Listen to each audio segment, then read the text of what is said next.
Mache ich den Weg hier rein? Oder keine Ahnung.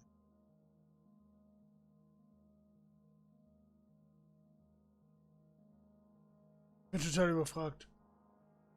Keine Ahnung wie.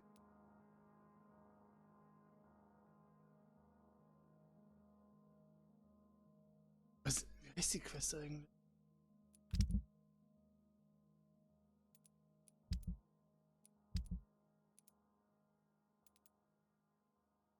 Weiteres Mord?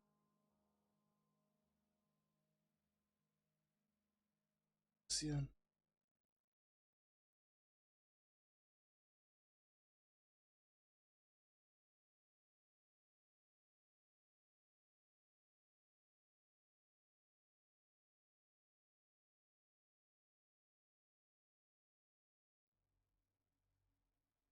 Ah, Zimmer.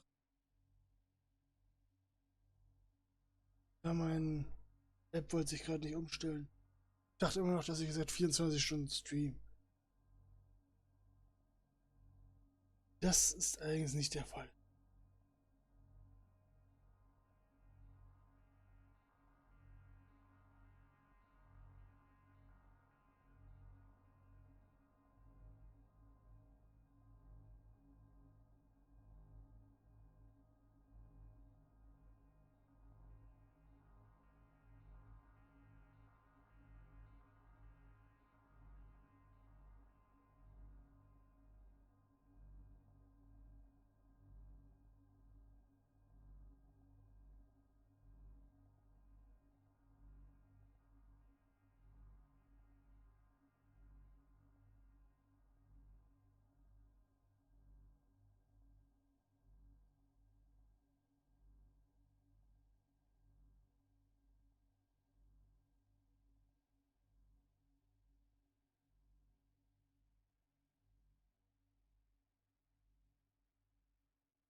you deaf? It's a leech! Kill it!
It's locked.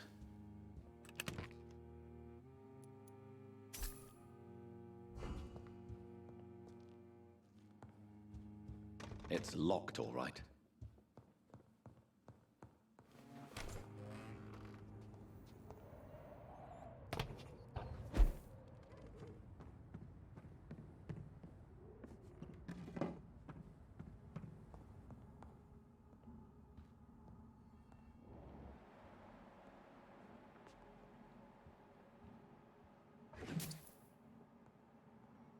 I cannot enter.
Spot one, fire. Best time.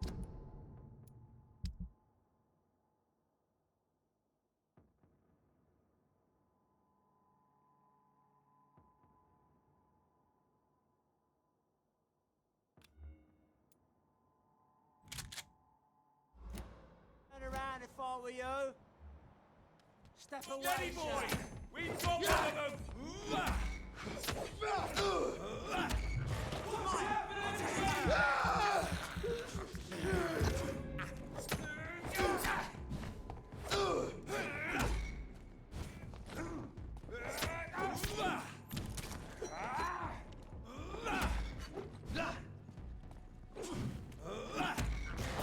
We have to stop it.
We have to stop it.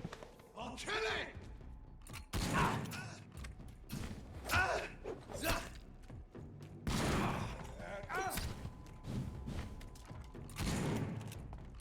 Bloody monster!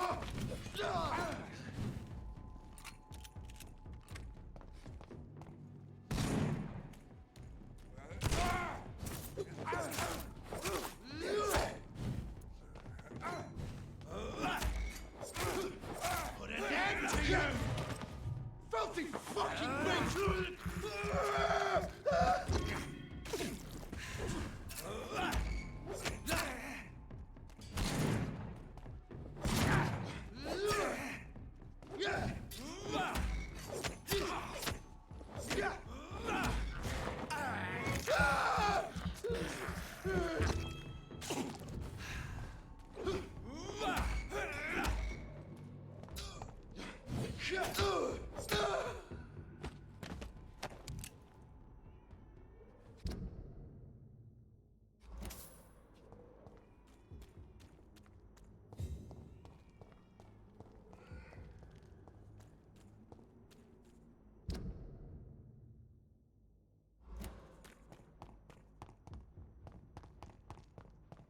More and more of these bloody leeches every night. Hey, salute! Die, vermin!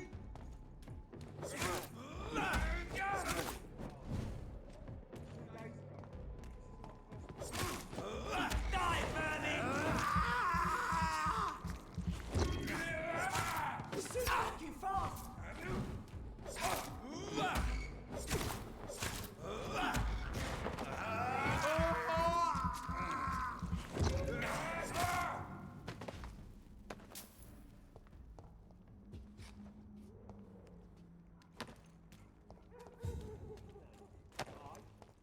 But the guards recruit more and more every year.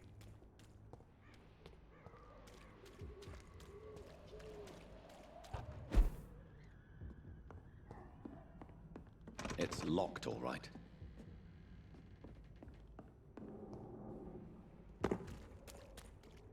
More and more of these bloody leeches every night.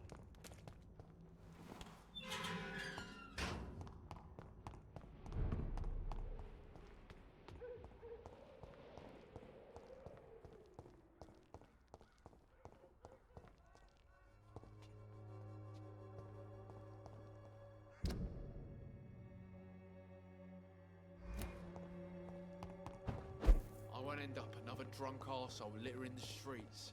Not me.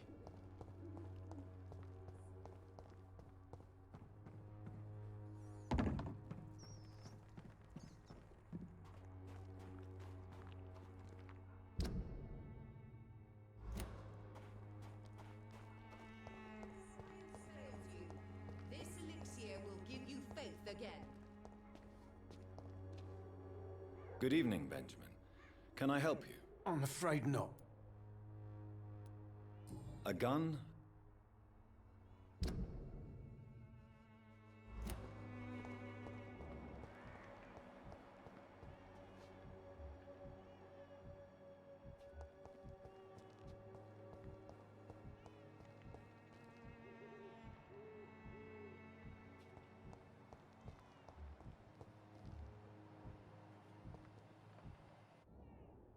Good evening.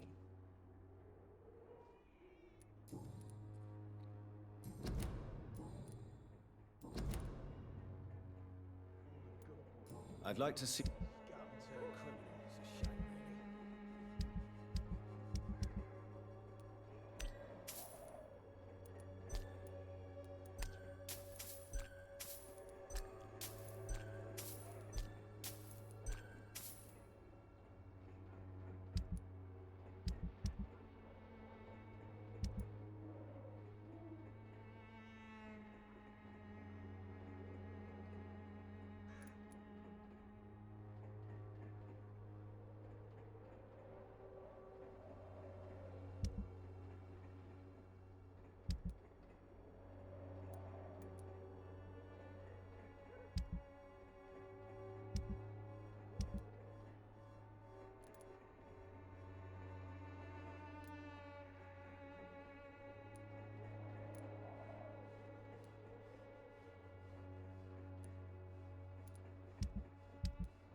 Its effectiveness has been proven by many.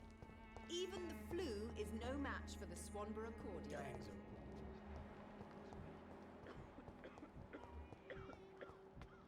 When science fails you, this...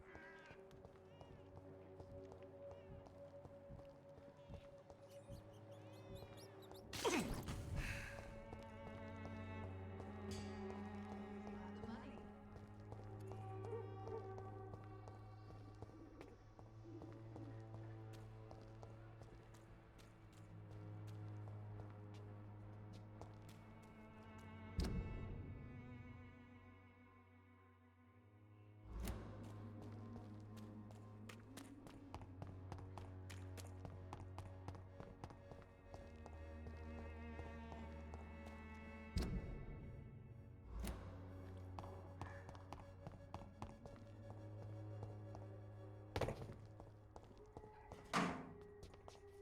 Turn around, sir.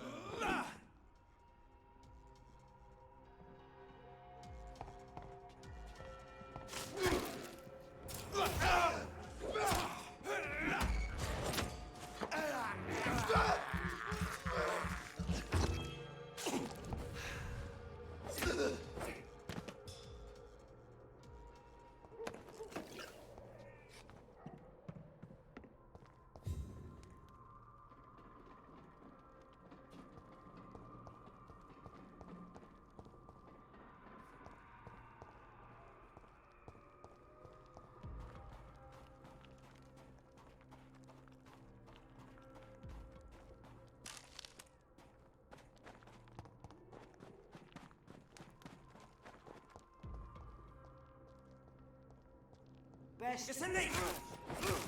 It ain't human! He's mine!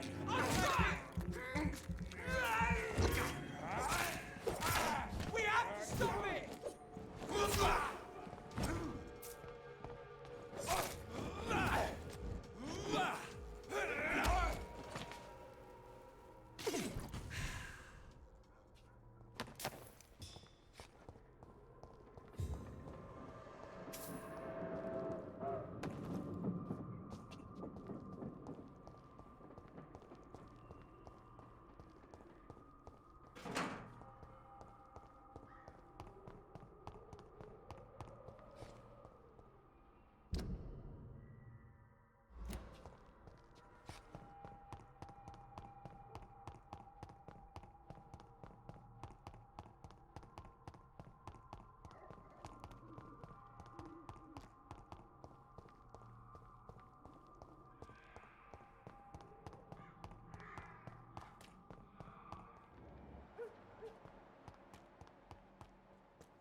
There's nobody here.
I should never have taken up my father's business. Will not protect you, for there is no protection against malevolence.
Some of us come to this world already touched by grace.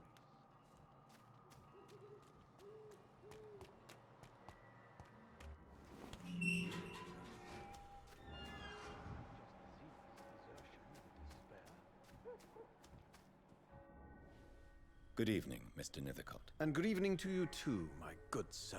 Can I be of any help?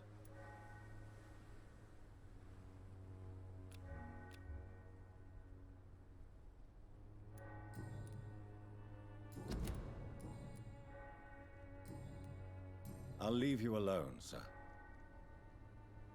Good evening, Mr. Nivik. And good evening. Do you need medical? It may... I under... The nutrition... I'll leave you alone, sir.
Most of them don't speak English.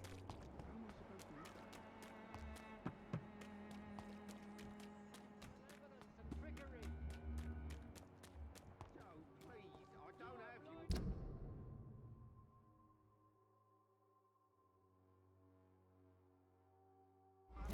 Come on, Barrett, you know the game. You pay for peace of mind. Can't you just look the other way this week, Joe? Come on, we can sort it out, right? It's not my call, Barrett.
Nobody at home.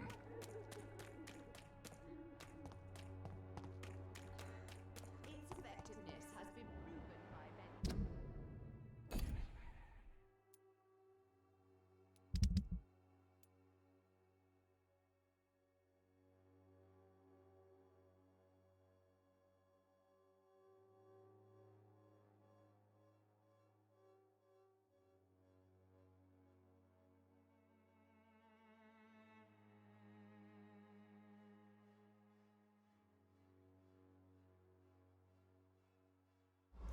Even the flu is no match for the Swanborough cordial.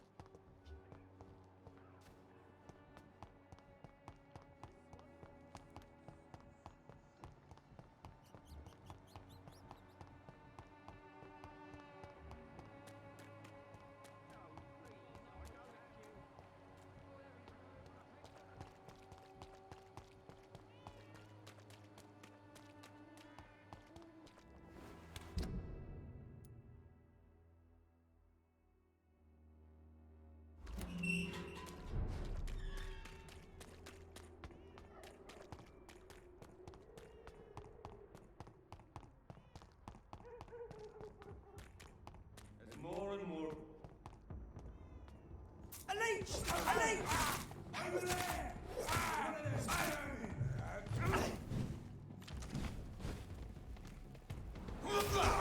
Oh my god!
Don't like that, do ya?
Good evening, sir.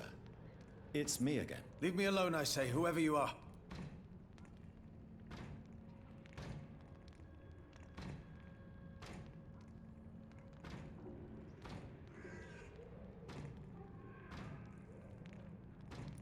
All right.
Treats me like a bull.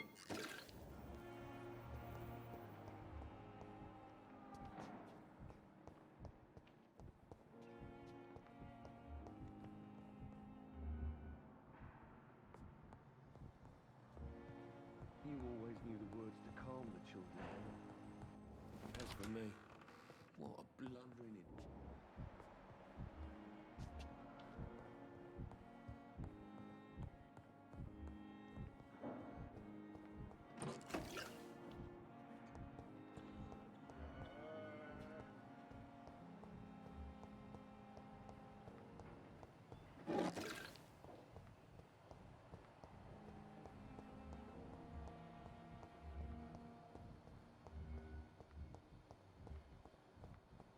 Fear and disgust on every street corner.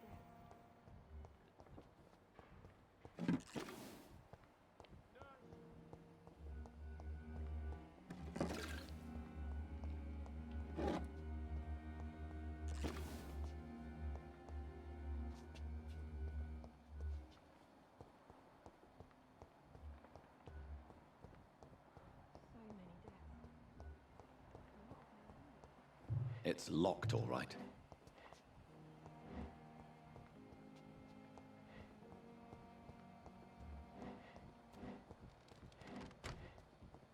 I'm sorry you ended up on my plain and cold medical bench, sir. I understand you must be very angry about this unfair situation. I managed to arrange to have you buried in the same mass grave as your wife. I hope that might help.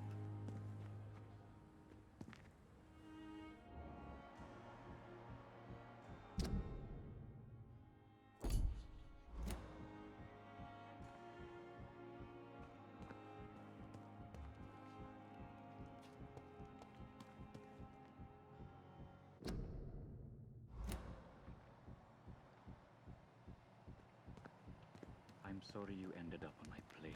I cannot enter.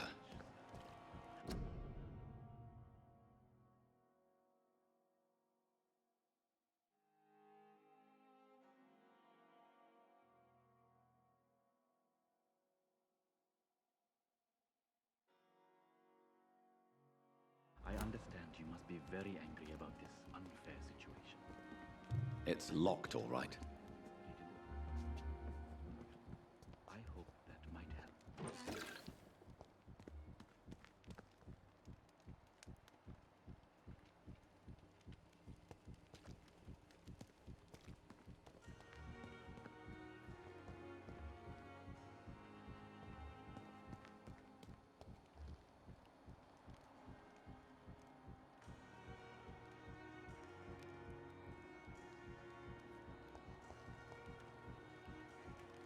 sorry you ended up on my plain and cold medical bench, sir.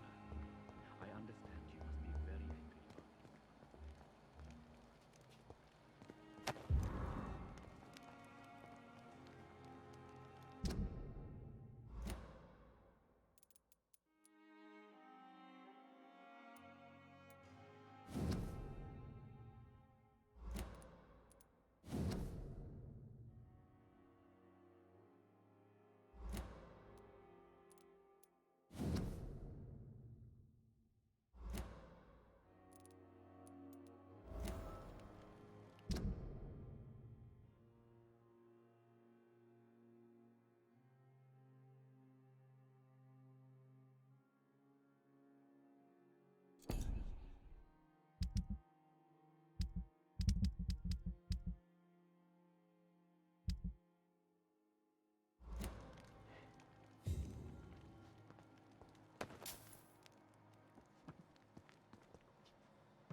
It's locked, all right.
I'm sorry.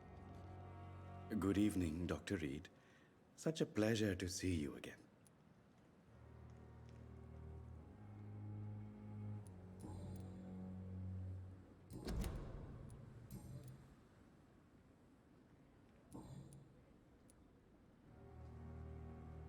Please show me what you have to sell. Of course.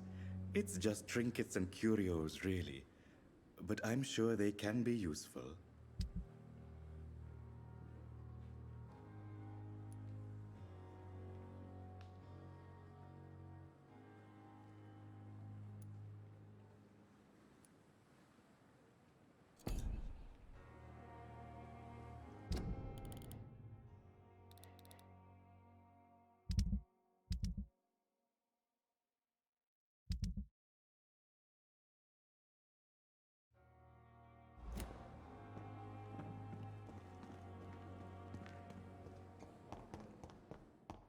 Reads me like a book. I never could keep anything from her.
Please, Jonathan, come in. Fascinating, is it not? In the last decade, so many mysteries have been brought to light with our microscopes. The human body, biology's penultimate frontier. The more we explore its boundaries, the less we're able to trace a clear line between life and death. You, my friend, have a foot in both countries. The view must be vertiginous. It's at least as vertiginous as chatting about vampires with you, I would say. This must be all so new to you. This area of town, the hospital, a brand new life. How stimulating it must be. I wish I could share your enthusiasm, Dr. Swansea, but my condition defies scientific categorization. Undead? Unalive? Immortality defies logic. I cannot express my thrill at this serendipitous turn of events. The world's most eminent specialist in blood transfusions, a vampire. One might say a gift from heaven.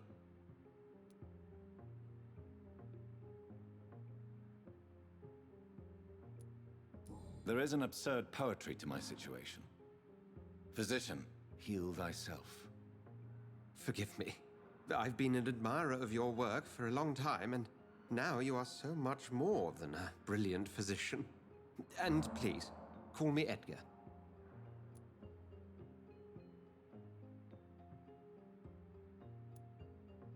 There is no need to apologize, Edgar. You offered me sanctuary when I had none. Very well. I have a task for you, Jonathan. Something that will require all your newfound skills. Please, go on. The Pembroke only survives through the generosity of our benefactors. Unfortunately, our main donor has found herself in a bit of a bind. Now, if you could help her out... A spokesman or politician is what you need. That's not my calling. And until I come to understand what has happened to me, I require discretion.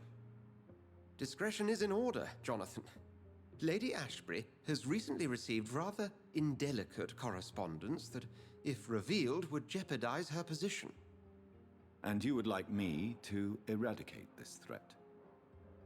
By the stole, of course not. I would just like you to pay her a visit. Her ladyship is certainly near the tents outside, tending the sick. You can't miss her. Look for someone impossibly delicate. Accepted. I'll see what kind of trouble Lady Ashbury is in.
It's locked.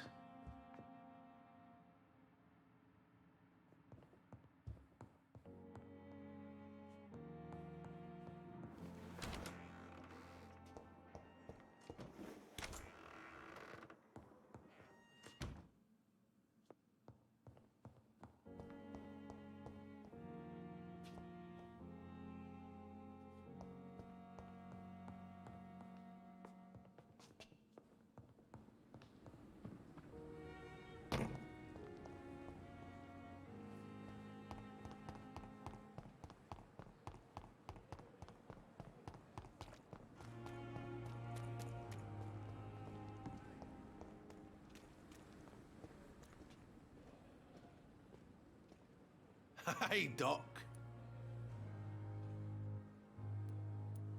Have you heard of any Blackmail? That's not my style. Too risky. The black market, though. Now that's where the money is.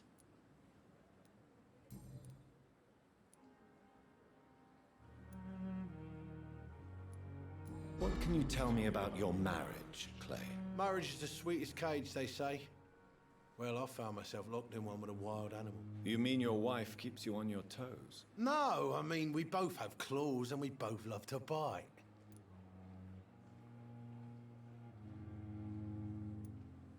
Am I right to assume your wife's letter pissed you off, Clay? I was so mad, I threw away the knife she got me when we got married. Your wife gave you a knife as a wedding present. That knife has always been my lucky charm. If I'd had it in my hand when I got stabbed on that pier, I'd not have been wounded.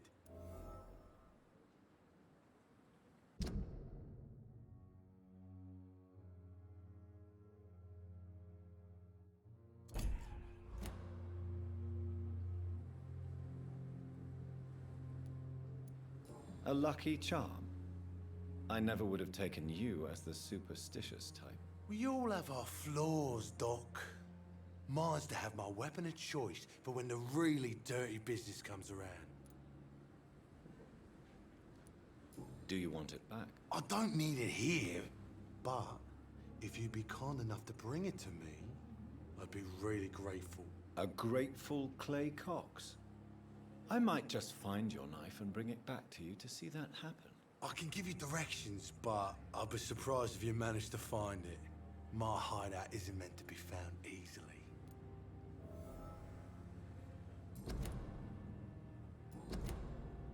I'll leave you for now.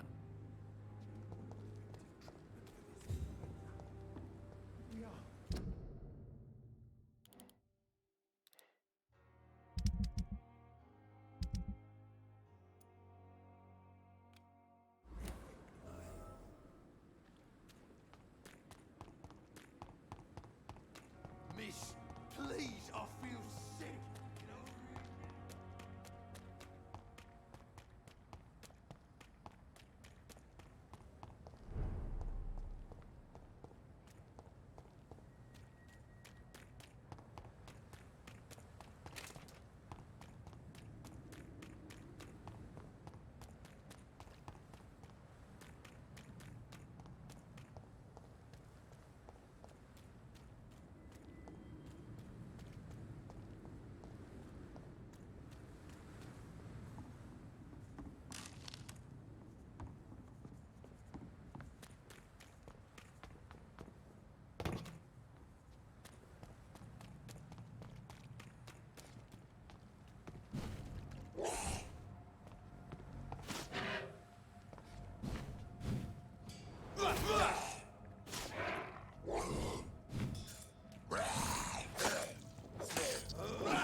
This must be Clay Cox's knife. A fine blade. No wonder he wants it back.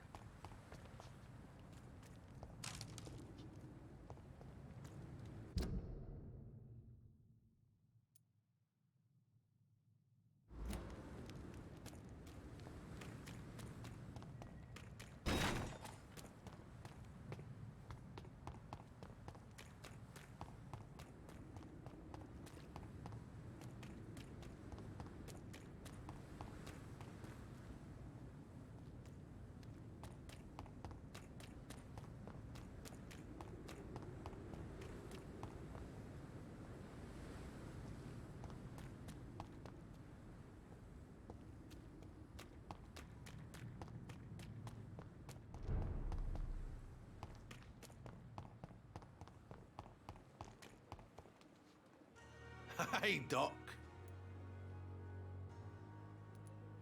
I have found the gift from your wife. In that case, you'll be properly rewarded, Doc. Clay Cox is a man of his word. I hope that won't make me an accomplice to your future crimes. Who knows what I might do now I feel invincible again?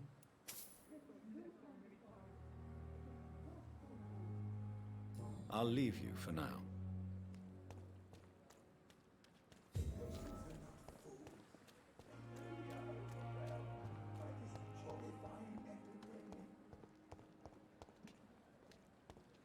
I thought last summer's epidemic was difficult. The flu took my dear wife, Emily. I take comfort knowing we'll soon be together again. Mr. Rainfield, that's no way to talk. You're in good hands here, and we'll be up again soon enough.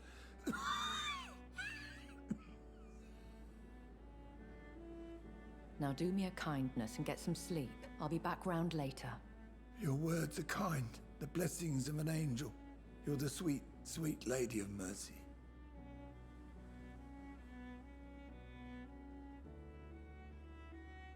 Good evening, Dr. Reed. It's a pleasure to see you again. You seem surprised. Dr. Swansea has brought me up to speed concerning your recent appointment to Pembroke Hospital. You're a the lady who saved me that night, before vanishing into thin air. I remember you from the pub with Dr. Swansea. Indeed. Allow me to introduce myself formally this time. My name is Lady Ashbury. I remember you well, in spite of the brevity of our encounter.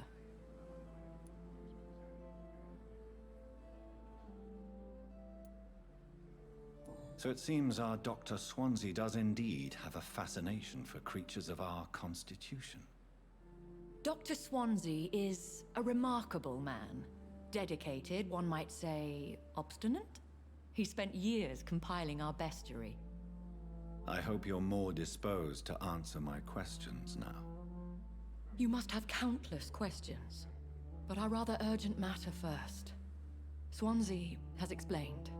My cover, if you prefer, has been compromised.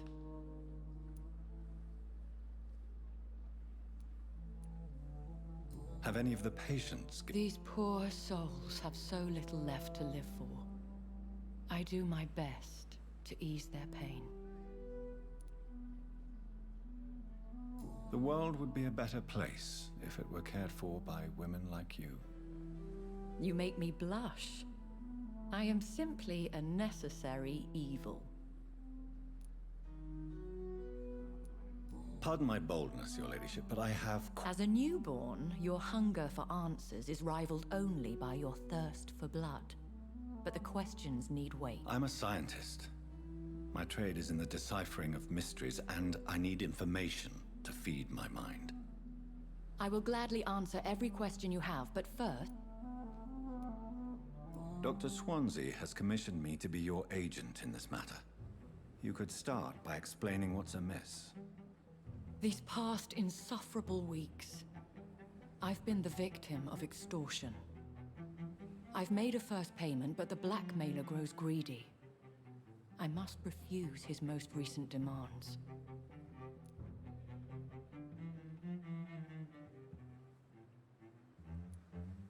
If we're dealing with an ordinary criminal, surely you've the means to deal with it yourself, if I may. As immortal tradition doth dictate, all fangs and hypnotic eyes ablaze, the blood would run like a river. That's what I hope to avoid. Violence has a tendency to spiral out of control. Who would be so foolish as to threaten you? A kindred spirit. Even if it were the case, and I highly doubt it, a vampire would have asked for something more valuable than money. My suspicions lean toward a patient or their family.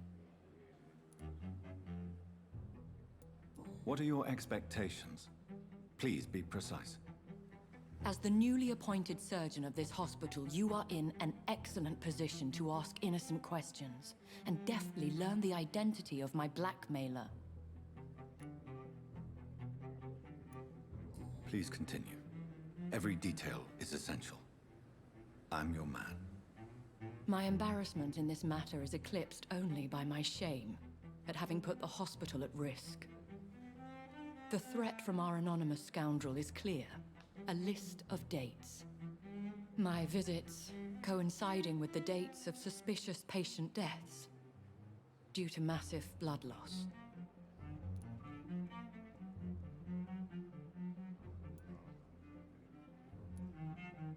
Is it true? Now aren't you the blunt one?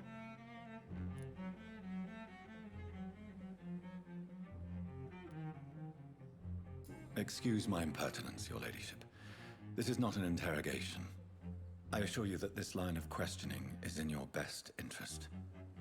In all honesty, I'm not simply a patron to the hospital. My visits serve a dual purpose. Dr. Swansea has been treating my condition with a revolutionary technique of blood transfusion. It seems you are a specialist in the domain. I'll take care of it. Do you know where I should start? If that was the case, I'd settle the matter myself. You could talk to our local gossip, Harriet Jones. Not a pin drops here without her hearing about it. I'll meet that woman now. My life, as others know, is in your hands, Dr. Reed. I'm sure of your discretion, but I do fear your powers of persuasion will be put to the test. When this is resolved, I'll be your obligé. I'll answer all questions in regards of your condition.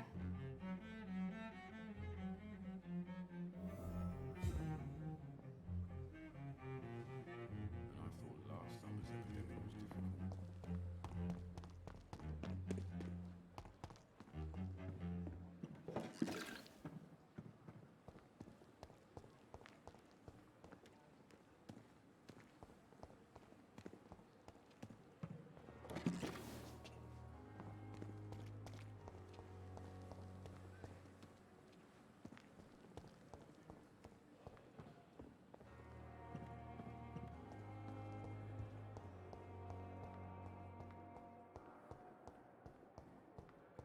Simpletons, these nurses. Bred with no respect. What? What? What is this? Who are you? Get out of my room. There's no need for alarm, madam. I'm Dr. Reed, the new surgeon. Preposterous. Dr. Reed, you say? I don't want some bumbling intern. Where's Dr. Swansea? If you continue shouting, I'll have you restrained and gagged. Understood? How brave. Threatening an old defenseless woman. You know how long I've been a patient here? You've picked the wrong fight. I'm Harriet Jones. Harriet Jones? Indeed. I've been meaning to have a chat with you. You know what goes on here better than any other patient, I gather. Oh, better than any patient, nurse, or doctor. I've seen so many vile undertakings. I heard there have been some despicable goings-on. Was there a case of blackmail? Blackmail? Wait. You're investigating something. This isn't a social call. One of those incompetent cunts slit a poor sod's vein.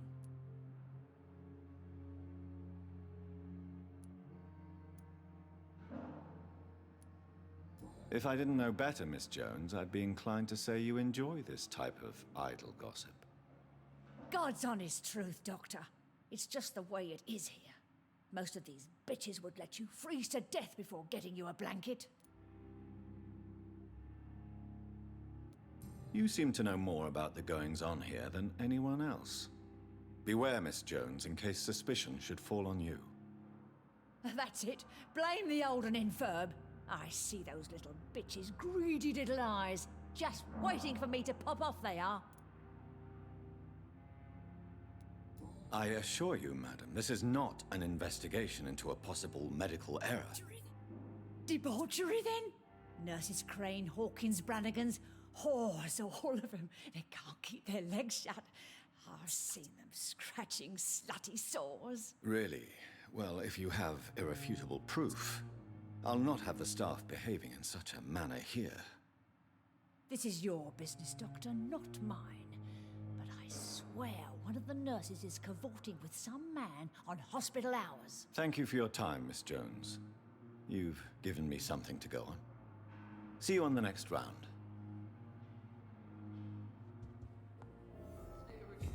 The patients and staff might know something. I'll start my investigation with them. Time has lost its effect on me, but the suffering continues.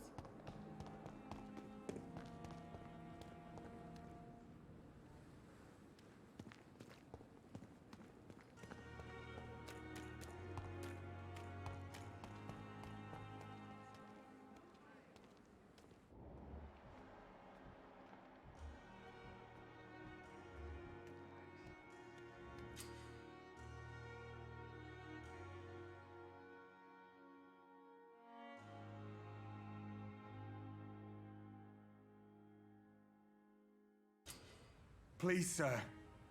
I need help bad. What's going on? I'm Blight, sir. Newton Blight. I've lost my mate. Can't find him anywhere. I'm Dr. Jonathan Reed from the Pembroke Hospital. Please, calm down and give me more details. Oswald and myself were both infantry, sir. We were en route for the hospital, but... well, we had a disagreement. And Oswald ran off towards the canal. How long have you been searching for him? I can't go there. Too many rats by the water. Fucking rats. Can't stand them since the war, sir. Can't stand them at all. Don't be ashamed, Mr. Blight. Many soldiers who survived the trenches suffer from musophobia. I'll see what I can do for your friend.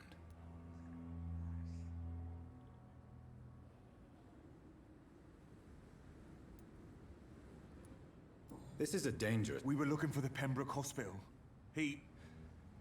We both need help. What can you tell me? I'm Oswald's best friend. What can you tell me? His name is Oswald Thatcher.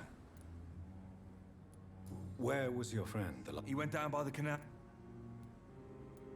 I have all the... Thank you, Doc.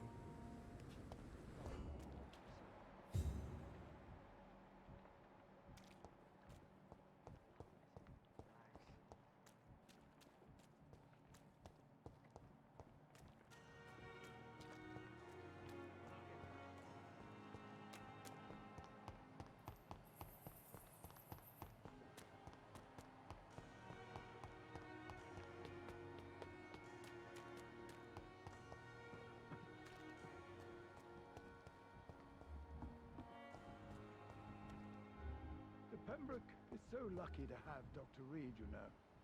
I met him in New York once. If only there were more of us. Less resignation and more determination. I know I can count on you. I wish I could say the same. You look at...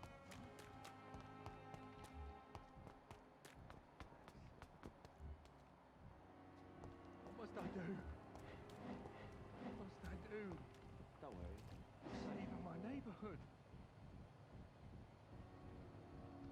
Don't worry, we're safe. No one is here. Relax.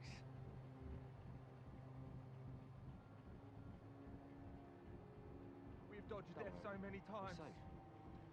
Oswald, you can't just die like this. Don't worry, we're safe.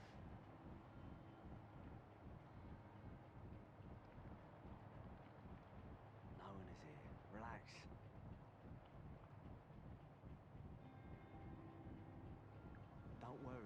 safe.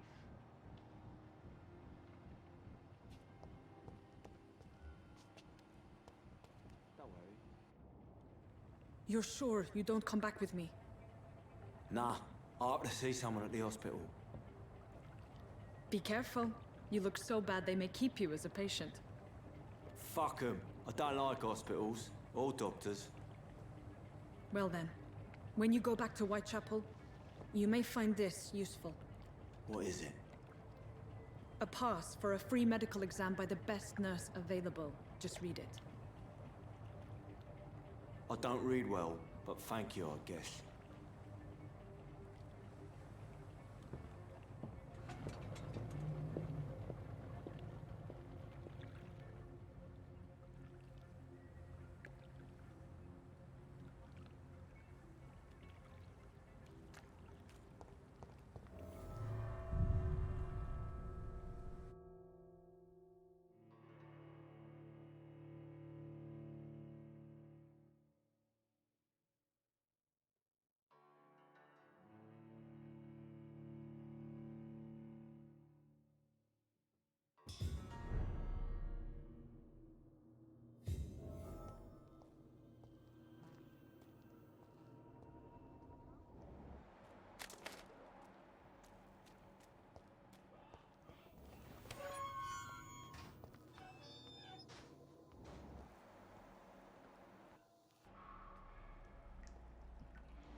This man has been savagely attacked and dragged to the floor.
Die here.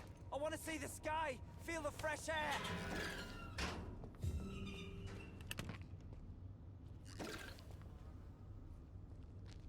Are you injured, sir? Help me get out of here. I need to get out. I'm Dr. Reed, and I'd be glad to help you, but you must calm down first. Please, take a deep breath and tell me your name. Okay. I'm Oswald Thatcher. Please, I need to get out. Mr. Thatcher, your friend Newton sent me to help you. Do you remember him? Yes, I do. Good. Now leave this place and enjoy the cool night air. It's quite invigorating.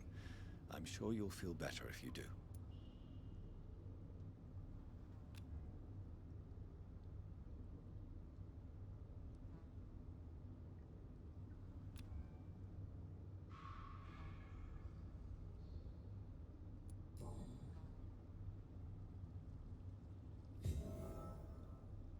Are you sure you're all... Yes.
What sort of creature is this?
Here's what's left of him.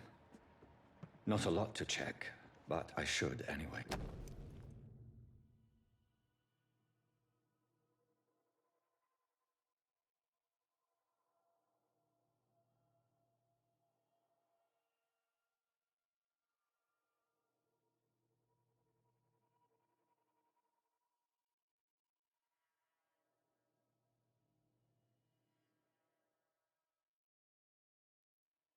Some voucher for a free checkup in Whitechapel. What is Nurse? What's Crane up to? I really must find her.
Whitechapel. This neighborhood is linked somehow to the kind Lady Ashbury's blackmail. First, let's find this Petrescu fellow.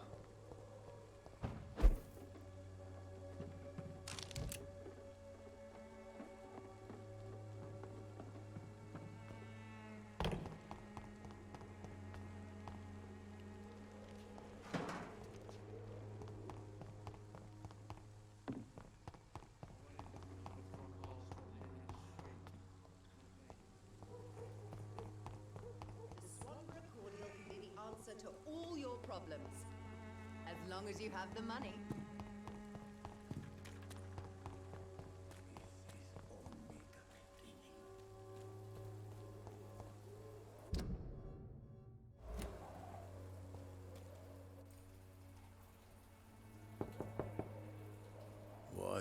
What do you want? Leave me alone. Good evening, sir. I'm Dr. Reed. I'm looking for Nurse Dorothy Crane. There is no Dorothy Crane here. Now goodbye. I'm afraid this medical leaflet says the opposite, sir. Really? Well, I'm afraid I'm going to close this door right now. Go bother someone else, Mr. Doctor. To enter that house, I must discover who this man really is. Maybe I could start by observing what he's up to.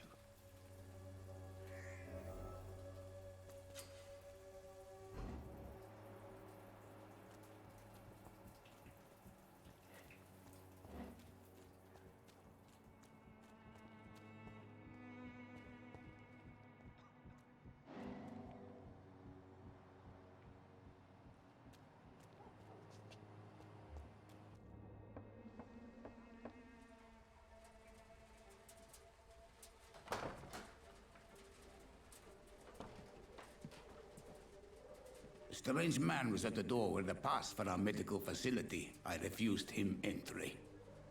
Darius, how could you know he didn't need our help? His clothes were too finely tailored to be for Whitechapel. Perhaps just a friend of that stray poet who is always about. Richard Nithercott? No, not of the same cloth, this man. I suspect some machination from that journalist. Clayton Darby. Is he still asking questions?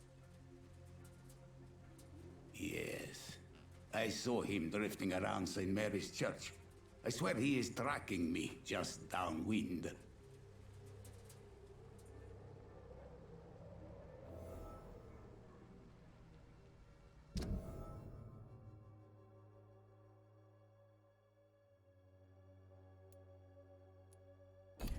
I must talk to that journalist or the poet. They must know about Darius. Nearby the church they just mentioned.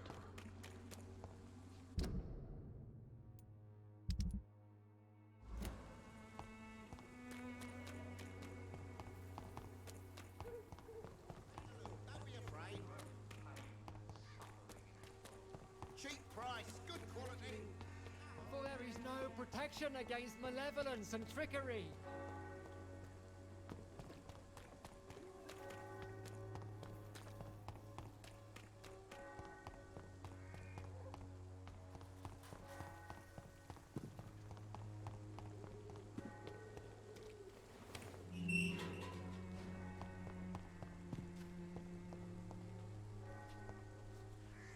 Good evening, Mr. Nithercott. And good evening to you too, my good sir.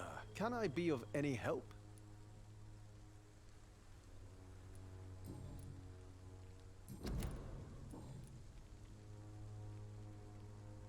You don't really make a living from your scribblings, do you, Richard? No, sir, I don't. I work so hard. I put all my time, my energy, my devotion into the precise carving of words.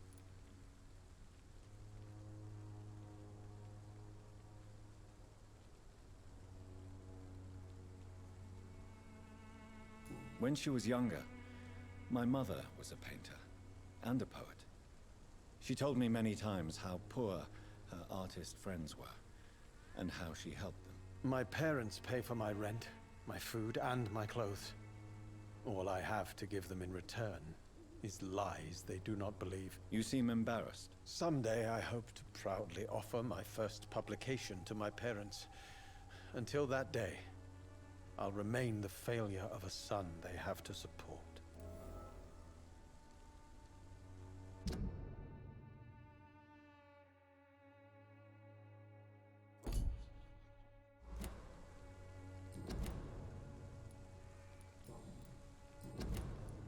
May I ask you a few questions about the district? Extraordinary part of town, is it not? I'll be glad to help you, if I can. I'm looking for Dorothy Crane. Dorothy Crane. Oh, I love the name. The Crane of Whitechapel. What can you tell me about an old man called Darius? Darius Petrescu? Yes, I know him. At first, I thought he was only a small publisher. I invited him to publish my work, but his reaction was pretty clear. Not interested in your talent? Darius is an old political activist who takes delight in printing tracts and lampoons. Those communist activities only require mediocre writing skills.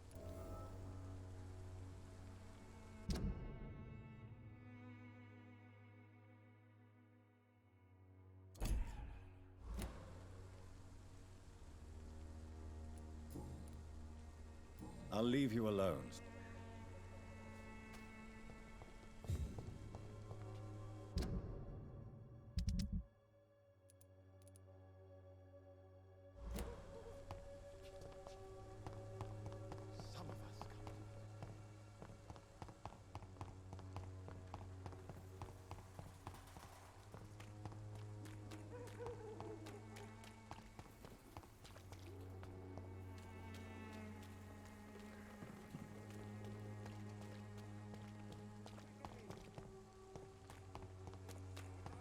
You are blinded by your false faith. Good evening, Doctor.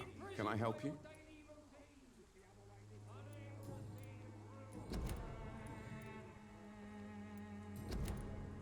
I heard you're investigating an underground medical dispensary in Whitechapel.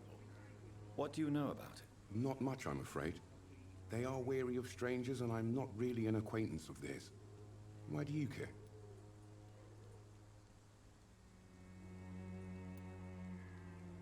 I'm afraid one of the nurses from the Pembroke Hospital may be involved with unsavory activities. Ah, could it be Dorothy Crane? Without a doubt, you are a damn fine journalist, Mr. Darby. What do you know of her accomplice, a man named Darius? I don't know much about the man. He's very cautious, never goes out, doesn't seem to have any friends or family. He has no relatives at all? No. Except for that strange man, a poet named Richard Nethercott, who sometimes comes by. Darius would never let him in. Where can I find this Mr. Nethercott? He spends most of his time lurking around Whitechapel, talking to himself or declaring verses. These days, you can usually find him behind the church. He never goes out? No. A few days ago, he unexpectedly did. I followed him, but it was just a ruse to keep me away from his house. Really? How do you know? He went to the nearest mailbox, but just before posting his letter, he ripped it up and threw it away.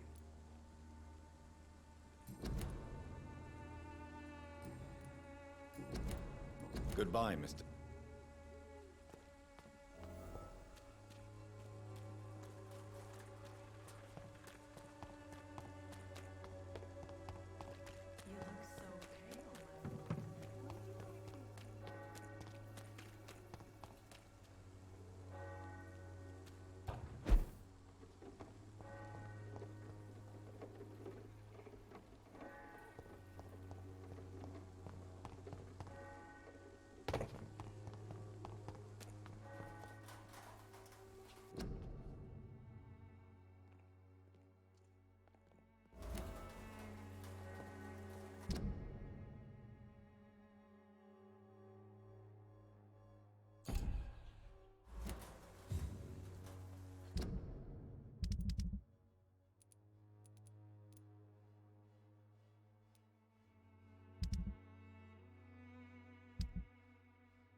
Hello again, miss.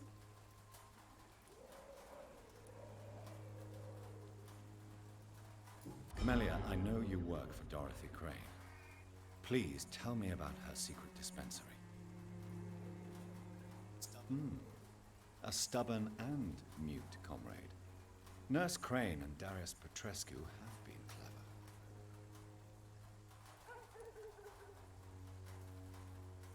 Very well.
The content of Darius' letter to his children could give me more leverage to enter. Darius is a bit less of a mystery now. It should not be that difficult to incite him to let me in.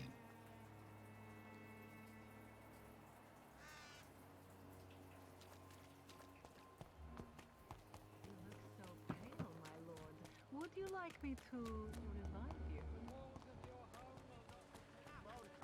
Don't be afraid.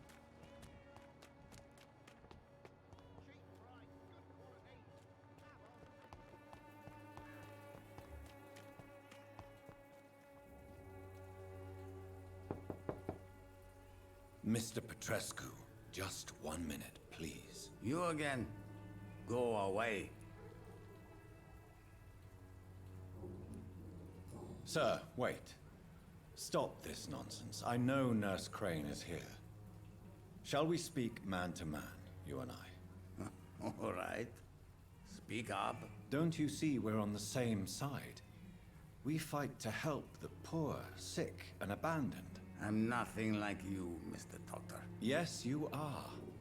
You too believe in providing medical care without charge. You know what we have to sacrifice to make the world a better place. I have to admit your words have conviction. All right, I'll let you see, Dorothea. Don't make me regret this, though.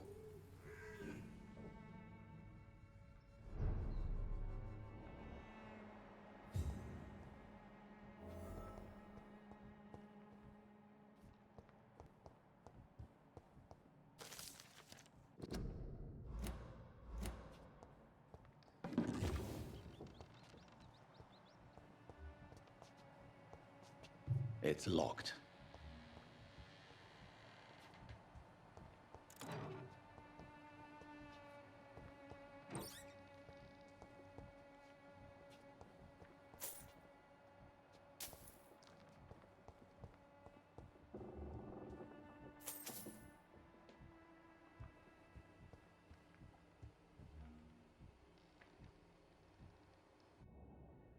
If you want to... We've not been formally introduced. I am Darius Petrescu. I'm here to keep snitches and spies away from Dorothy.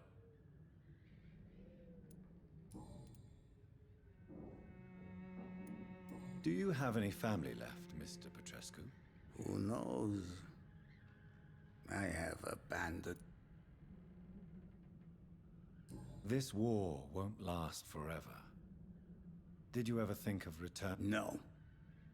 I have taught strength and determination. Don't be embarrassed, sir. It's quite awkward to talk about our families like this.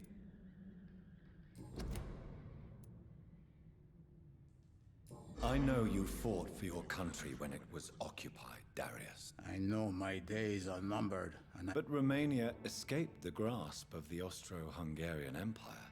It's a free country again. But it's not the country I fought for. My homeland.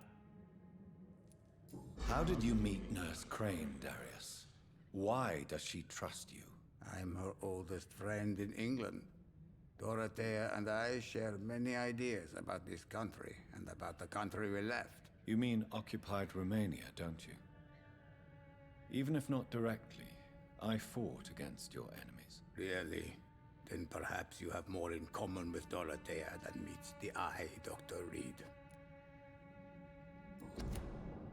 Do you need some help? I am very tired, but that is all. I don't need... Well, I think you do. Take this, and you'll feel better. Free drugs from an English doctor? It must be... Goodbye, Mr. Patrick.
What do we have here, nurse? Patient Raz Van Vasily. High fever running on 3 days. Complaints of dizziness, muscle aches, and head pain. Diagnosed with influenza. Treatment? Aspirin and salicin for the fever and discomfort. Liquids for dehydration, but he's having trouble keeping even water down. Thank you, nurse. Anything else I should know? He did lose consciousness this morning, but he's never had convulsions like these. He's not convulsing, he's choking. He's not getting any air. Scalpel! Hand me that scalpel! What can I do, Doctor?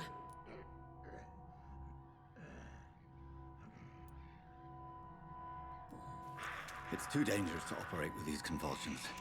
Sedative, nurse. Do we have any anesthetics? I'm sorry, Doctor. None at all.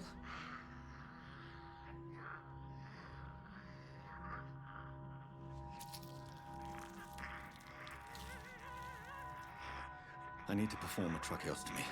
Short pipe. That rubber tube will do. We're going to cut a passage for air through the neck. Yes, Doctor. He's breathing again, but he's coughing up blood. Internal hemorrhaging. I need to make another incision into the chest cavity to drain the fluids from the lung. Prepare another tube. A thoracostomy? Doctor, we've nothing to fight the infection. We need an aseptic environment.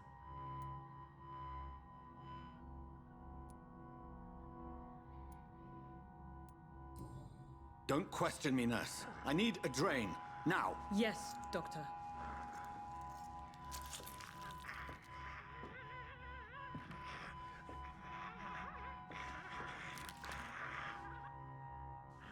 He's still bleeding, Doctor. I'm losing his pulse. The drain must have punctured the intercostal artery. There's too much blood. Are you all right, Doctor? I can't see.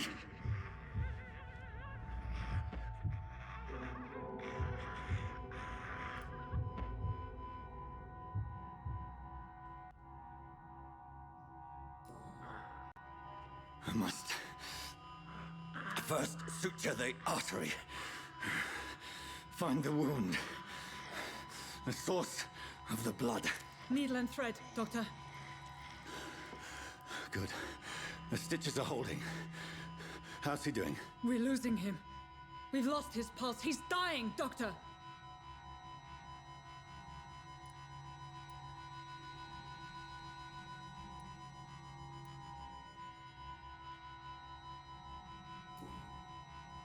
Cardiac massage, now. Cardiac... What? Are you making this up as you go along?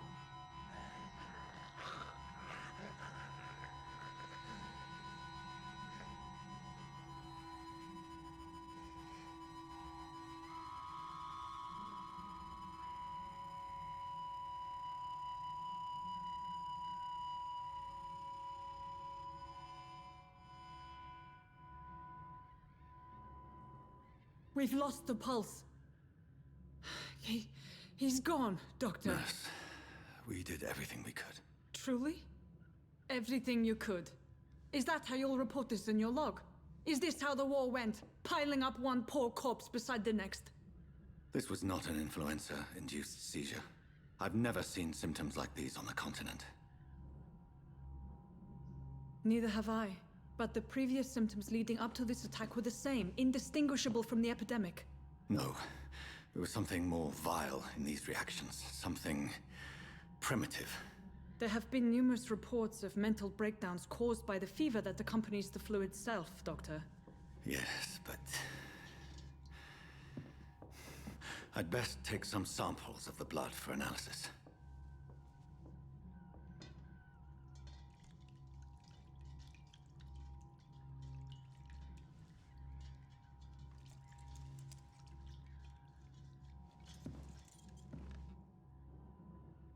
I doubt you're here to test my bedside manners.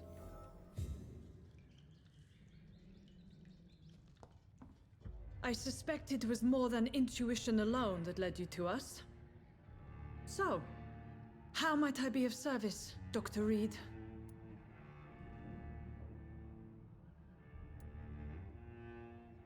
I've come to put an end to this insufferable blackmailing, Dorothy. Doctor, you think your warnings scare me? I've stolen and plied, blackmailed and lied, but what else am I to do? I'm all these people have.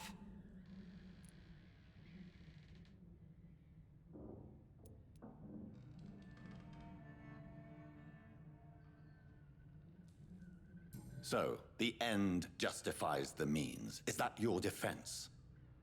I know you're kind, Doctor. Just another fine-heeled, silver-spooned gentleman who was given the world on a platter. You know nothing of poverty. Nothing of the shame, the hunger, the loneliness.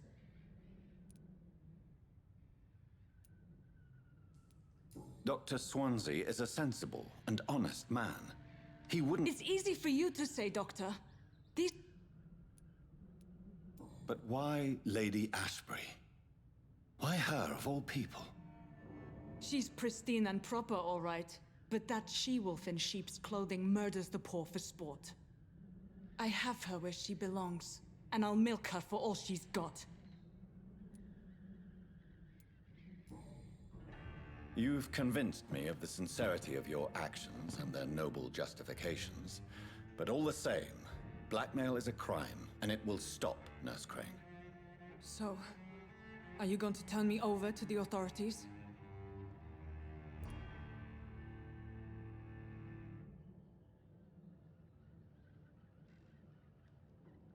Listen very carefully, Dorothy. You will erase from your memory everything you pretend to know about Lady Ashbury and Pembroke Hospital. Let that rich bitch off the hook over my dead Nurse body. Crane, enough.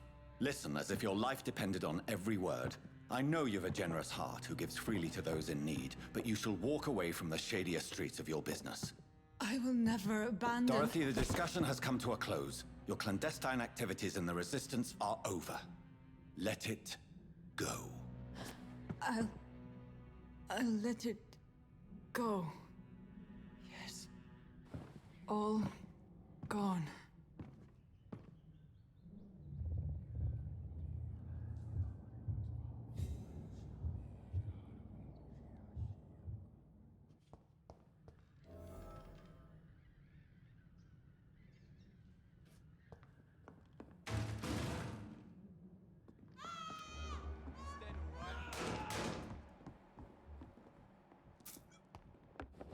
Look out here! Vicious bastard! Murdering bastard!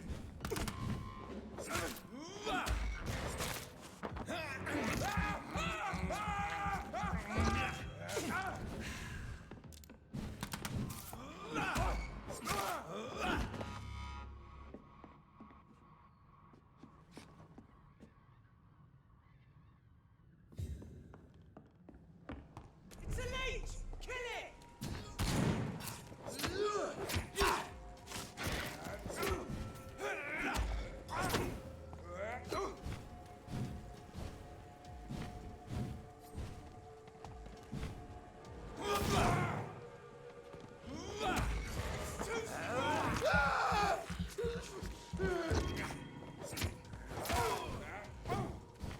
Murdering bastard!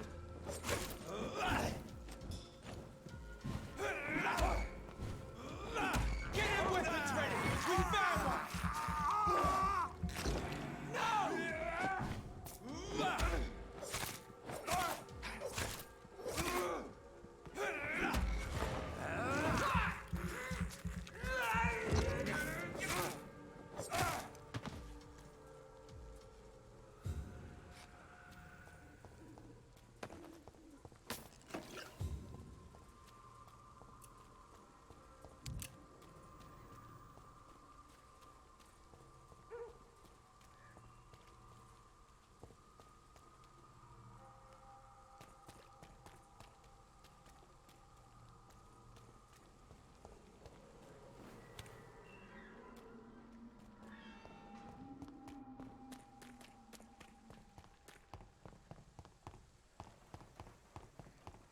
The Swanborough cordial can be the answer.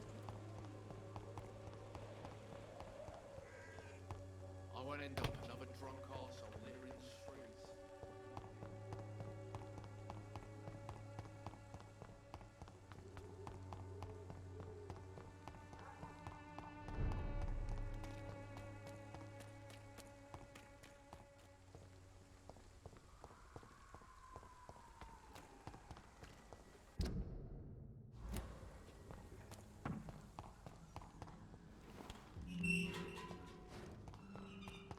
Human blood.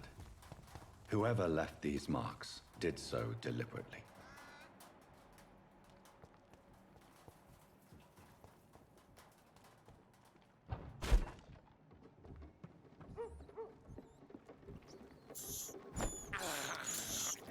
This is despicable.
Pembroke is so lucky to have Dr. Reed, you know.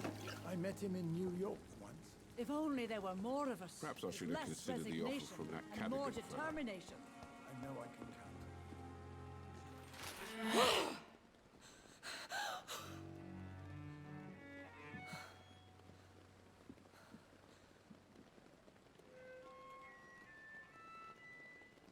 I would ask you to avert your eyes, sir. Or did you not know it was rude to stare? I knew it. Speak up, Dr. Reed. I like a man who speaks his mind.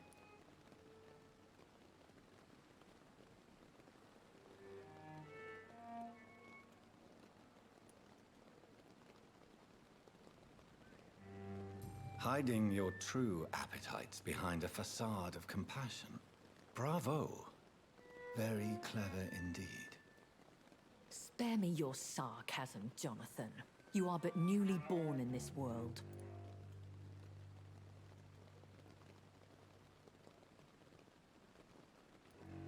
We are vampires. We live by leeching the blood from weaker prey. We are Darwin's next chapter. His cynical and perhaps ultimate expression. The situation is somewhat awkward nonetheless. I have not been observed sustaining myself for many decades.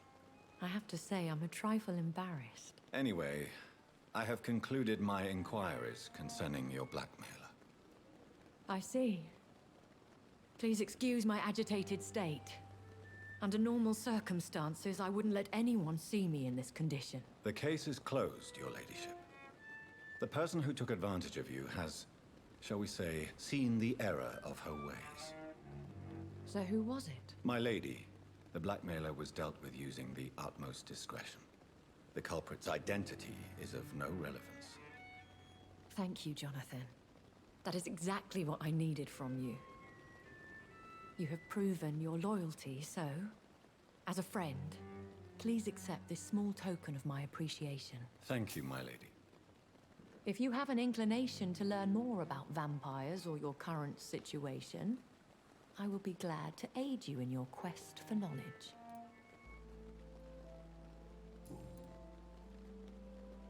Are there many vampires here in London? Immortals are of a rare breed, and we often tend to hide. But you may occasionally meet some of us at night. Will they all be as affable as you, my lady? I do not see why not. But remember, even the shark smiles before he bites. That sounds like a lesson from experience. Vampire politics are as intricate and sometimes tedious as a game of chess in a gentleman's club. I've learned from experience it is best to decline to play. Do you know any of them? Have you an idea of the identity of the vampire who attacked me? You mean your maker? No, Jonathan, I have no clue. But I fear he or she is as careless as cruel. To let you discover your new condition by yourself. What do you mean? Every now and then, you may discover an immortal in the deep of the night. But we are a rare and reclusive breed. Our progeny is almost never accidental.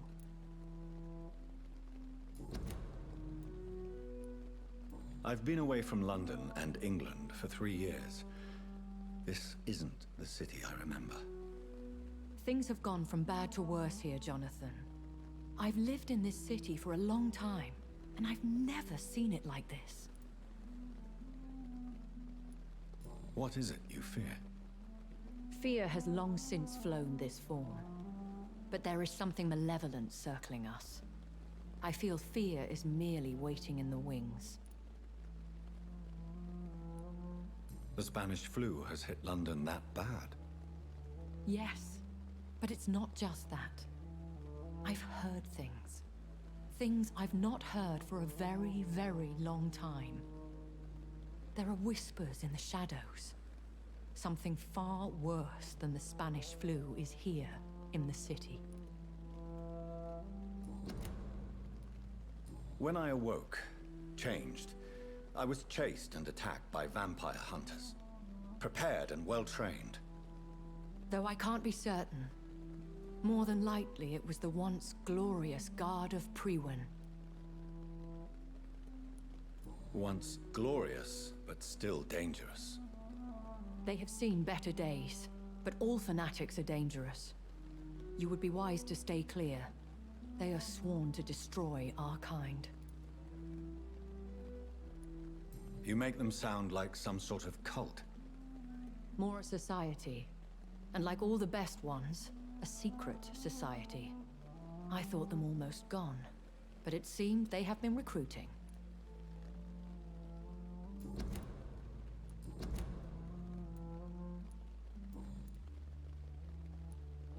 I know this is beyond the pale, but may I inquire your age? Really? And I thought you were gentlemen. If you must know, I'm 27.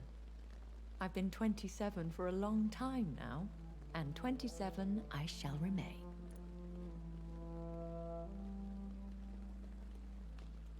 And who bestowed upon you this eternal youth? My maker. He left this isle a long time ago. Very well. But I believe there is more to this than you are saying. A lady has to have some secrets. Very well. But a lady has to have some...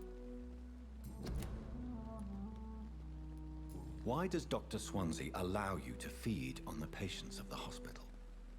Dr. Swansea is a good and compassionate man. He is trying to find a solution for our... hunger. Until that happens, he is clever enough to understand that I only feed upon the dying.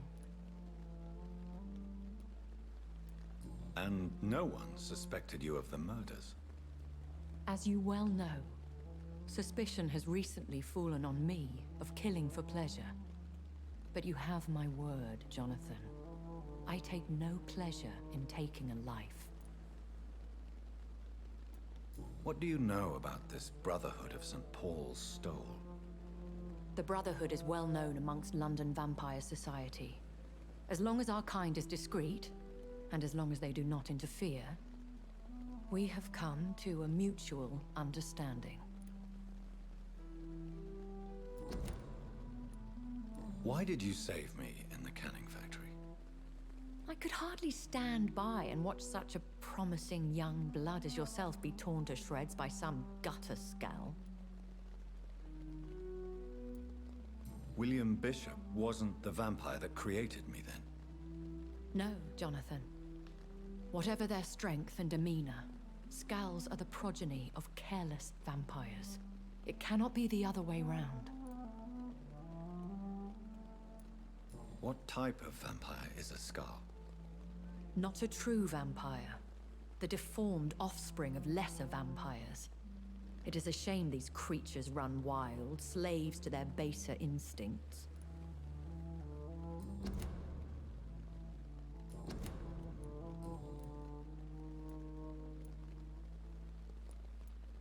A vampire? Is that what I am? What we are? Such a crude word, defined by penny dreadfuls and drunken hacks. No. You are now an Ekon, and that you shall remain. So we are Ekons. How can I identify us amongst other vampires? How to put it? All Ekon are vampires, but all vampires are not Ekon. We are but a branch of the immortal tree.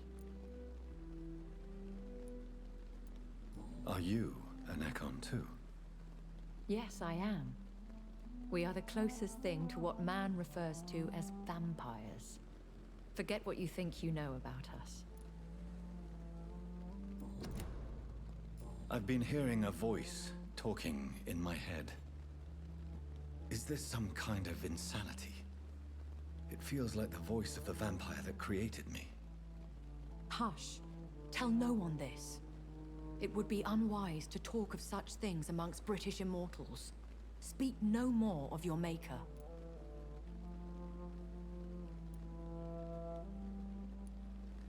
How could this cause offense?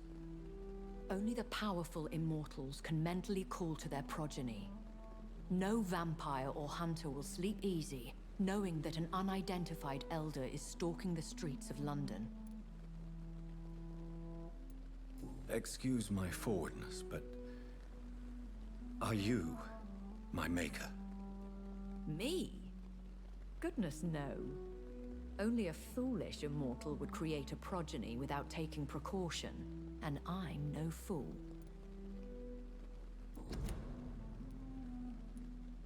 I don't understand. Why was I created and then left for dead? That is a question only the one who made you can answer. It's not normal practice. I doubt even if you find him, he will answer you, considering how cruelly he treated you.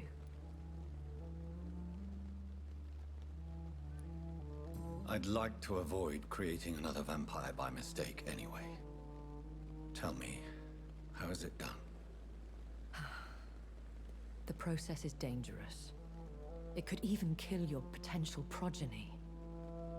If you did decide to sire an offspring, they must drink of your blood, Jonathan.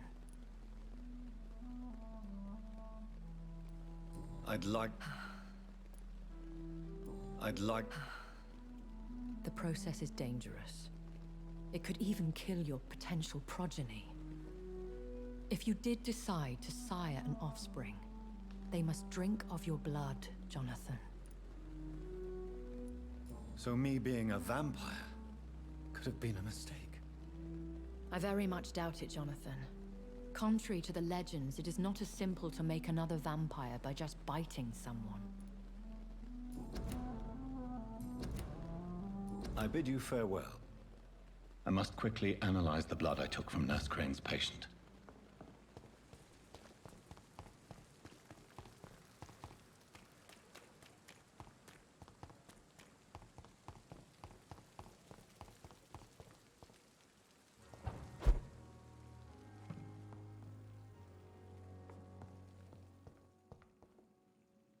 The flower's dying. It needs water.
Razvan Vasily was infected by Spanish flu, but also has the highly unstable blood of the Scowls. Is the flower's dying? It needs water.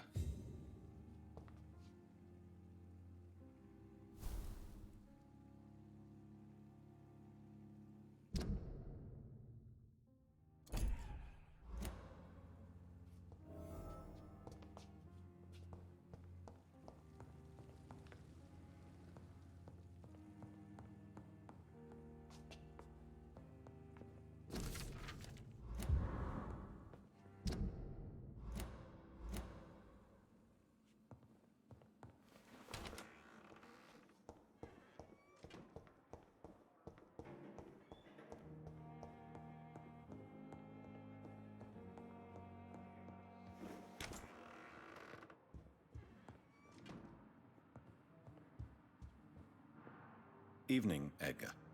Could I get your professional opinion? Please speak, but I have something important to tell you. This strain of flu, it's very different from the one I saw in Europe. It's downright peculiar. Really? What makes you say that?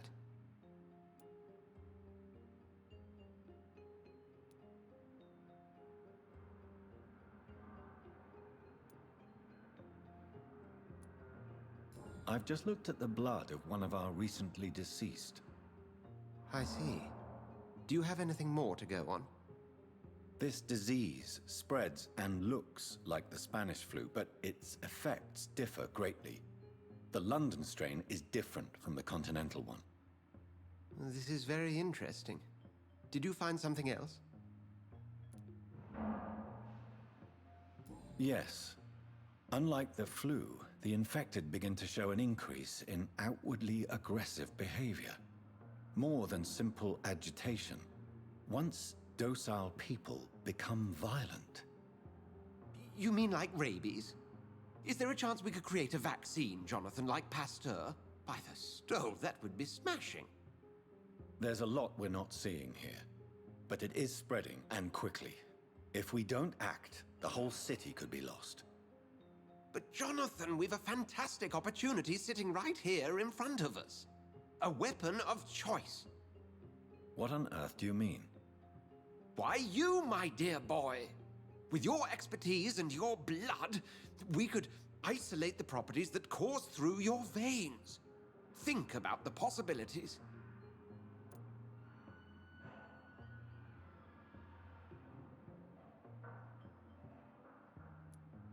And why not? What did Stoker say about the Children of the Night? Well, using my blood, I could create a whole army of vampires. Surely you're joking. We'll discuss this more later. Thank you for your time. No, thank you, Jonathan. But as I said, I needed to talk to you. I have some rather bad news. Yes? I'm afraid it's your sister. My sister? She's to be buried this evening at Whitechapel Cemetery. Your mother published the obituary this morning. I see. I'm sorry, Jonathan. Please accept my condolences.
I never thought I would have to attend my murdered sister's funeral.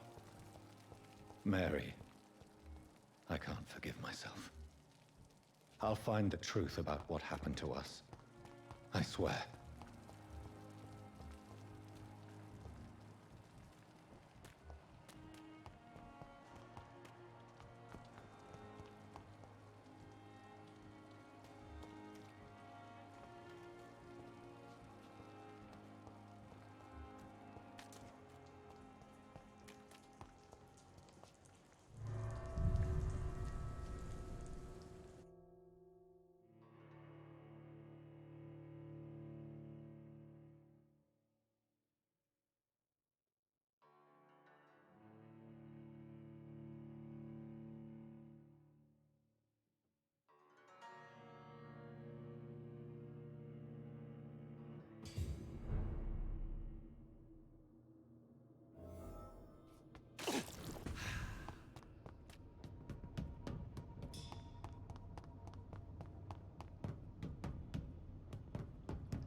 Are you sure you're all right, sir? Yes. Yes, I'll be...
Foolish girl and her pre-principles.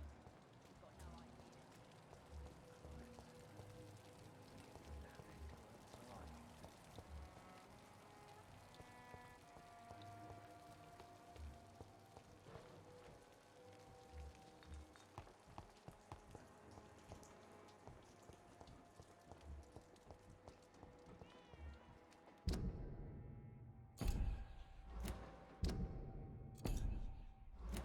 To every night, a darkness.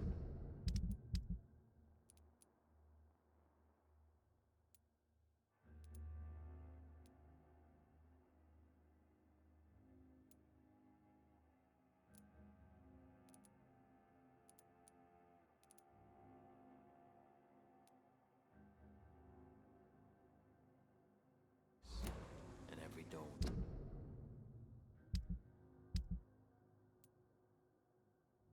Another death.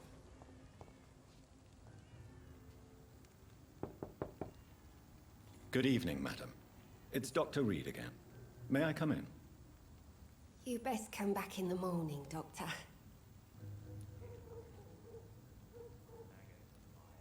The disease takes away the good people too, madam. Why not let me in? It's Mrs. Fishburne. Stella Fishburne. And yes, indeed. Why not let a doctor in? Please don't stay too long, sir. It's locked, all right.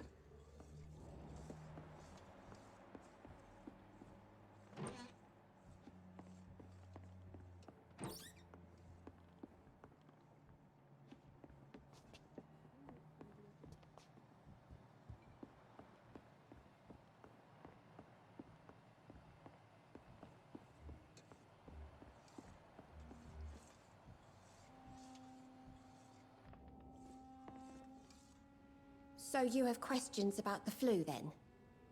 Yes. Forgive my rudeness at the door. It's just my son doesn't like strangers coming in the house.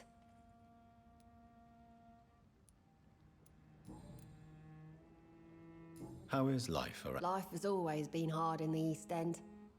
But it's everywhere nowadays, isn't it? Do you think the increase in violence has anything to do with the epidemic? Don't know. But it's most likely linked to the gangs. Violence has always fed on poverty, don't you think? It's a cruel law of the... And selfishness is their rotten fruit. May I ask? Since my husband died, I worked at the Dawson Rope Factory, but it closed before the war. I occasionally help at the night asylum, in exchange for... How do you pay the rent? My Seymour works at the docks, just like his dad. He's very attached to the house he grew up in. It's not always easy, but we get by all right.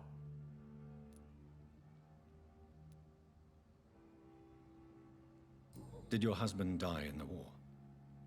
Oh no, my Jack was a docker. He died when my Seymour was just a lad. The poor boy saw his dad slip and fall from that scaffolding.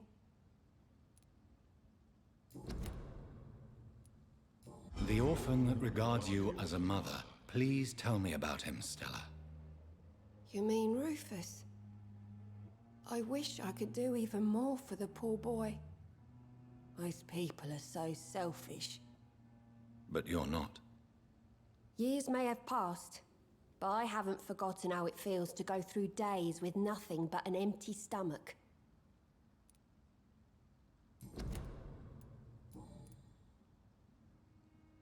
Stella, I know you are ashamed of your son's crimes. So why do you protect Seymour?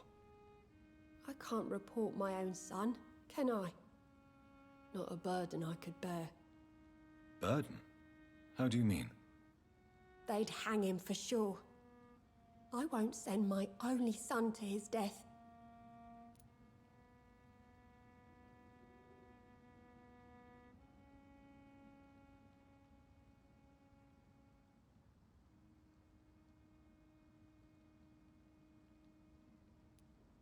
The situation will only get worse. Someone has to stop Seymour. If someone ever found the courage to speak to the police, I will take my share.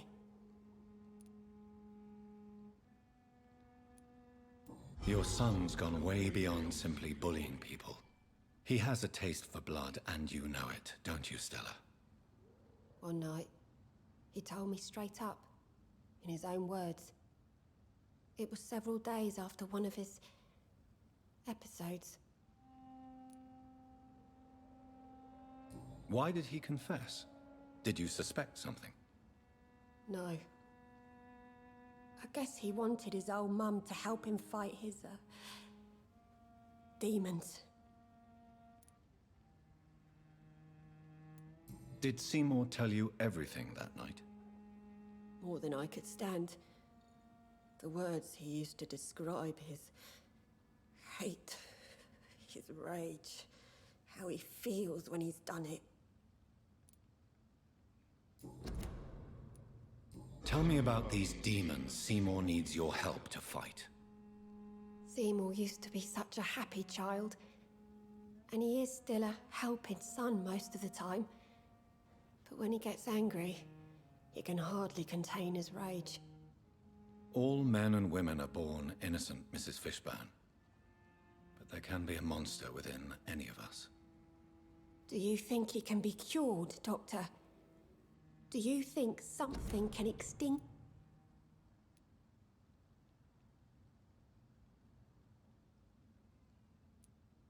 I'm afraid these demons, as he calls them, are just a delusional justification to distance himself from his actions. There ain't no hope, then. Somehow, somewhere, my son has turned into a monster, and nothing will bring him back.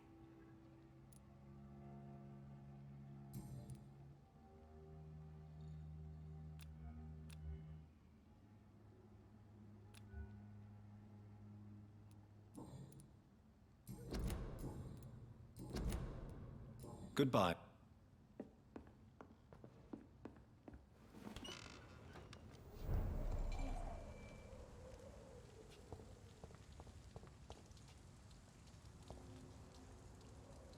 Evening, Mr. Reed.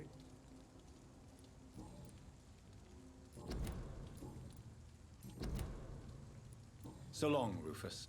So love to gaze at the stars. The fog's been hiding them of late. To every night, a darkness, and every dawn, another death.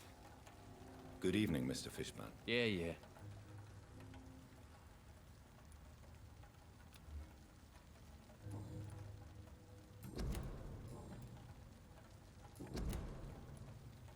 Goodbye, Mr. F.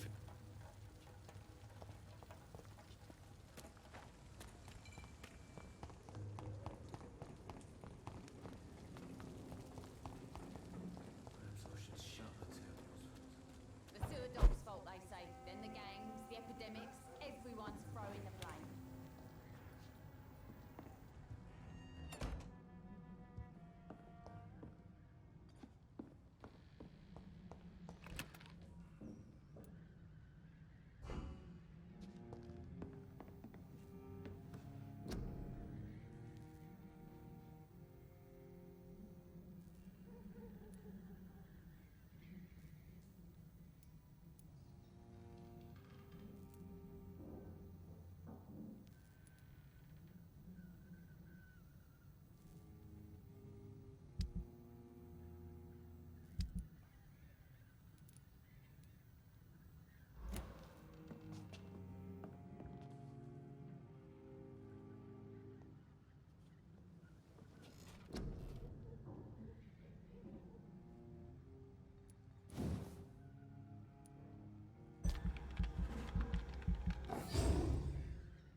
pleasure, sir.